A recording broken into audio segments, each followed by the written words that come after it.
welcome to Crew Squad Studios Movie Madness. I'm your host, Jackson Wilhelmi, and today I will be telling you my top 5 most underrated sequels of all time. Now, you might think this is kind of a random video, Jackson. You kind of are doing something random. Why are you doing that? I'll tell you why I'm doing that, because I want to. So, there you go. There's my reason for doing this, and I hope you enjoy. As always, most of these movies you might not like, but if you do, let me know in the comment section below, and yeah, don't forget to subscribe.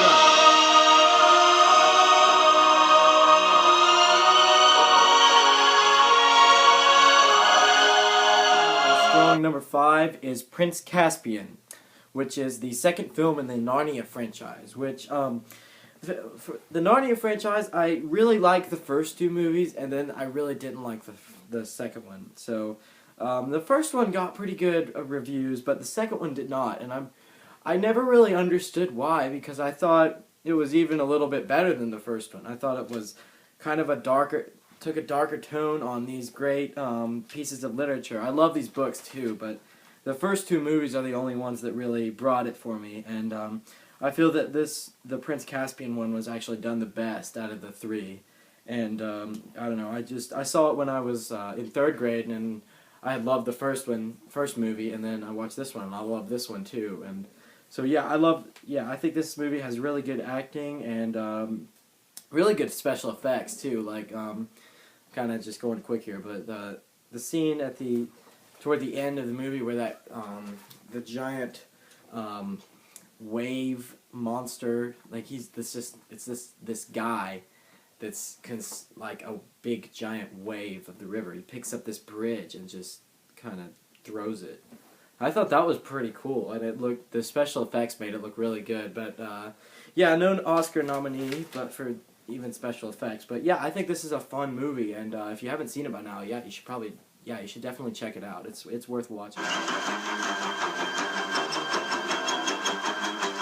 Number 4 is The Bourne Legacy. Now, The Bourne Legacy is the 4th film in the Bourne franchise, which I really like this franchise a lot. I think it's a very strong action thriller franchise. And when this movie was announced and it said that Matt Damon wasn't going to reprise his role, I was a little skeptical about this movie, and like actually even a little bit skeptical even going to see this movie. But really, I thought it was great. I enjoyed the heck out of this movie. It was all brought together by a great performance by Jeremy Renner, who plays the Aaron Cross, who is kind of the same, who goes through the same kind of experience. Not the same like amnesia type experience, but he goes through like the same training and being hunted down by the government type of thing. And yeah, I really liked that, and it kind of showed what these guys had to do to become part of Treadstone, which Treadstone is the organization that makes them like genetically enhanced, like Jason Bourne. And yeah, this guy kind of showed how he went through that, and it was a really good action movie, and I was having fun the entire movie. I mean, it's kind of slow in some places, but really it picks up when the action starts. The action starts. It's really very entertaining, and for some reason the critics didn't like it as much as like The Bourne Ultimatum, which is of course better. But really, I did enjoy this movie. This is probably my second favorite Bourne movie out of the 4, and yeah, it's really fun. It's really entertaining. Like if you're looking for a good action thriller movie, yeah, this is a good one to watch. It's very underrated in my opinion. So yeah.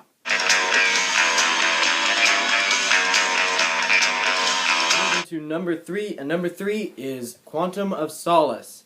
Yes, Quantum of Solace is Daniel Craig's second Bond movie, and yeah, for some reason critics really didn't like it as much as Casino Royale or Skyfall, which, I mean, those 2 are obviously better, but this movie, in my opinion, really wasn't that bad. I really actually thoroughly enjoyed this movie. I thought it was really, like, the action sequences were really good, and I liked how they didn't really use special effects. They used a lot of practical effects in this movie. And, yeah, like, the car chases and the boat chases and all that stuff was really well shot. Good cinematography. Good film word. and yeah, I think it's really good. I don't think it's maybe quite as deep or thought out as Casino Royale or Skyfall, but it's definitely a good Bond movie, and it's way better than the crap that Pierce Brosnan did or Roger Moore did. So, yeah, I think this is a good movie.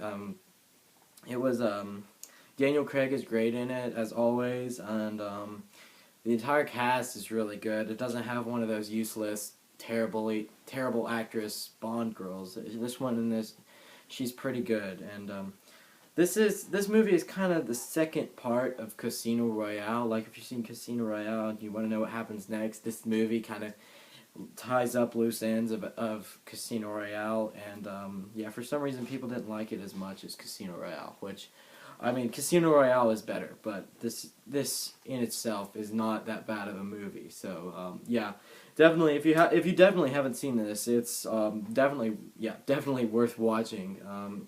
Yeah, it's a fun, like, it's kind of like The Bourne Legacy. It's a fun action thriller. Like, if you're in that mood, this is a good movie to watch.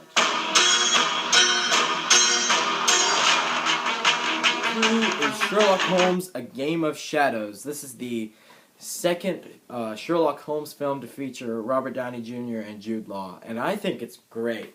I think both of these movies are just great, and people didn't really like them as much because they were kind of saying that these movies didn't give the books respect, and yeah, I can see how people would get frustrated at that because I mean, he's like fighting people all the time, and I'm sure like in the books he didn't do that, but it's very, very entertaining. It's like this, he's just kind of this person that you really want to be like, and he can figure stuff out, and I think he was just brought to the screen by an almost perfect performance by Robert Downey Jr., who just has a spot-on British accent for an American dude, and also I think the chemistry between Jude Law and Robert Downey Jr. in this movie is very good, and I think you could tell that they were pretty good friends making this movie because they have great chemistry in the movie. And as for the story, I think it's probably even better than the first one because they deal with his arch nemesis Moriarty in a pretty good way, and I think it was just he was played by what's that guy's name?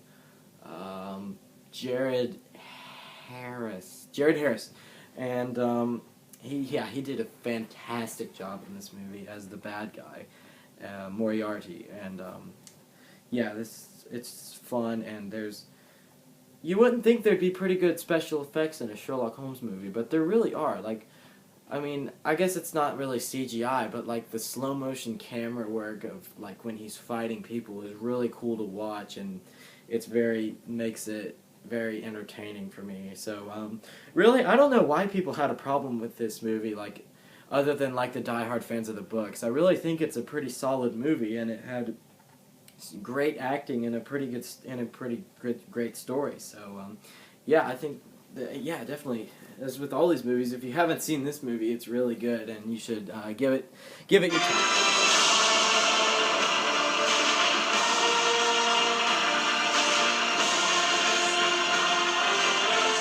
Number one is Pirates of the Caribbean at World's End.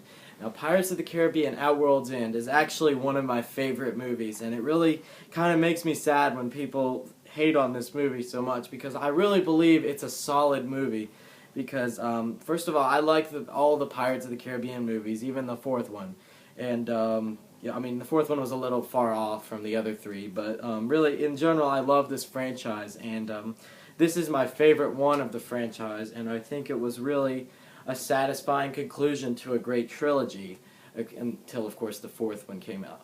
But, yeah, this is a great movie. It has great storytelling involved, and it has great characters, and the visual effects are great, and it's really just an epic adventure, and it's an absolute blast. And another thing that I love about this movie is the music.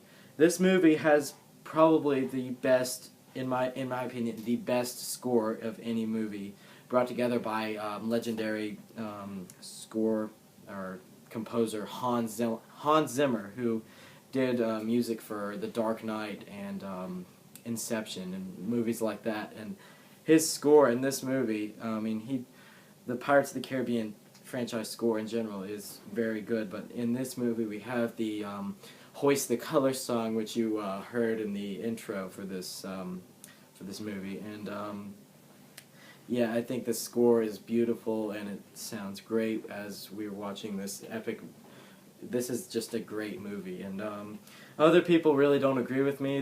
Why are kind of confused as to why I like it so much, but it's really just a fun movie, and it really has something for everybody in it, in my opinion. And I don't really fully understand why people don't like it. So yes, this is a definitely watch, and I really have enjoyed this movie ever since I was 7 years old. So yeah, check it out, guys, and thank you guys so much for watching my top 5 underrated movies of all underrated sequels. I'm sorry, and next week I'll have some other type of sequel video. So yeah, and thank you, and as always, subscribe to Crew Squad Studios, where we use lame effects to make, well, pretty lame videos. So yeah, we'll see you guys next time.